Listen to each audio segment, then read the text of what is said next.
There have been closing arguments in a long-running employment tribunal in Newcastle, which has been brought by a group of nurses who are challenging their health trust's policy to allow a trans colleague to use the female changing rooms at work. The 8 nurses object to their employer allowing their colleague, who was born male but identifies as a woman, to use the facilities at Darlington Memorial Hospital.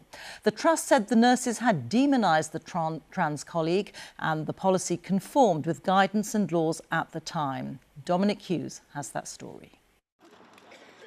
The latest clash between the rights of women and the rights of a trans person has ended up in a Newcastle employment tribunal. Hey, go on, 8 nurses based at Darlington Memorial Hospital found they were sharing a female changing room with a trans colleague, born a male but now identifying as a woman. The nurses, who have to change down to their underwear, say the presence of a biological male was intimidating, embarrassing and distressing. But it was the Trust's response to their concerns that is the heart of their case.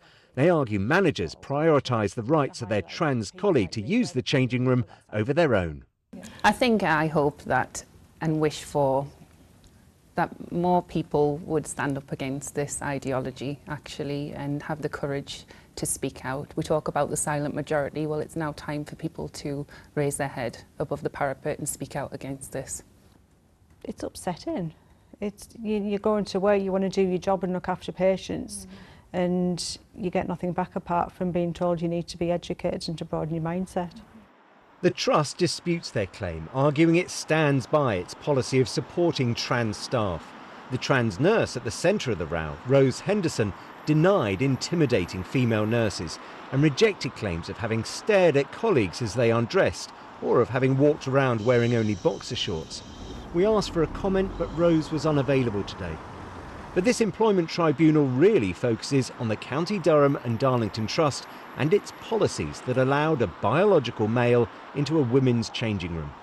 Judgment has been reserved and is likely in the new year. Dominic Hughes, BBC News, Newcastle.